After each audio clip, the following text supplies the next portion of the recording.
नमस्कार मंडळी, तर प्रमिला रेसिपी मराठी या यूट्यूब चॅनलवर तुमच्या सगळ्यांचं स्वागत करते. तर आज आपण सडाच्या मासेचे मासे फ्राय करणार आहे. बघू शकते तुम्ही इथं मासे घेतलेले आहेत, ते स्वच्छ असे 2 वेळा धुवून घेतलेले आहेत पाण्याने.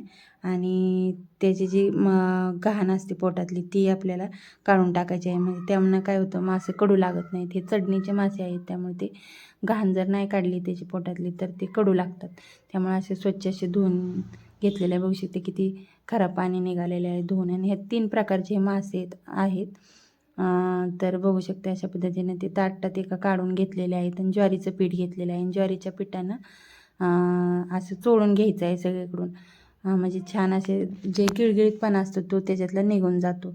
बघू शकते अशा पद्धतीनं चांगलं ज्वारीचं पीठ सगळीकडे लावून घेतलेलं आहे. आणि व्हिडिओ दाखवल्याप्रमाणे अशी घाण काढून घ्यायची आहे. त्यामुळं काय होतं, कडू लागत नाहीत मासे. हे बारके मासे असतात चढणीचे, ते कडू लागतात जर तसेच फ्राय केले तर. त्यामुळे अशी जी घाण असते ती काढून टाकायची आहे व्हिडिओ दाखवल्याप्रमाणे. तर हे चढणीचे मासे खरंच फ्राय करून खूप भारी लागतात. तुम्ही एकदा अशा पद्धतीने करून बघा, खरंच खूप भारी लागतात. आणि आमच्याकडे भरपूर पाऊस पडत आहे. तुमच्याकडे पडतो आहे का मला कमेंट करून नक्की सांगा.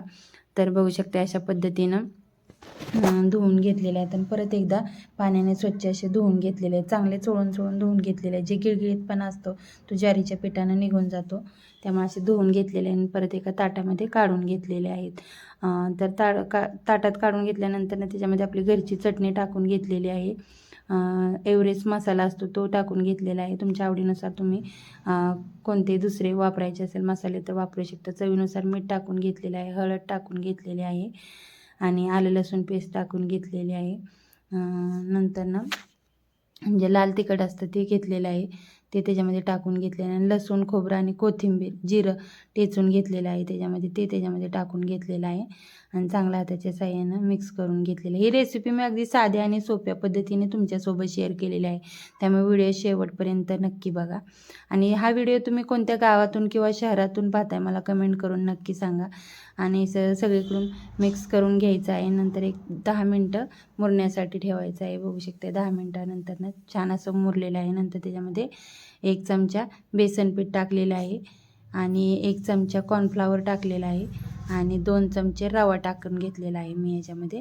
रव्यामुळं काय होतं, कुरकुरीतपणा येतो चांगला माशांना. त्यामुळे रवा टाकून घ्यायचा आहे आणि चांगलं असं मिक्स करून घ्यायचं आहे. मिक्स करून झाल्यानंतर गॅसवर तवा ठेवलेला आहे. तवा तापला की त्याच्यामध्ये तेल टाकून घेतलेलं आहे आणि तेल तापलं की त्याच्यामध्ये असे मासे सोडून घेतलेले आहेत मी.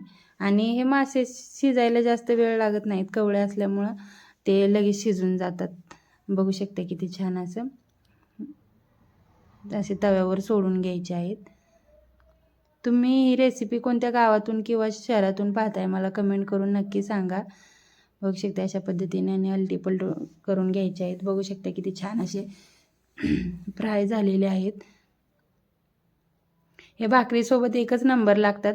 आणि नुसतं जे मुंडकं असतं माशाचं ते काढून जरी नुसतं हे केलं ना तरी अख्खा काटा आपल्याला सोलून निघतो. बघू शकते अशा पद्धतीने फ्राय केल्यानंतर व्हिडिओ दाखवल्याप्रमाणे भाकरीसोबत एकच नंबर लागतं. बघू शकते किती छान अशी झालेली आहे. व्हिडिओ आवडला तर व्हिडिओला एक लाईक करा, शेअर करा, सबस्क्राईब करायला विसरू नका. धन्यवाद. भेटूया पुढच्या व्हिडिओमध्ये.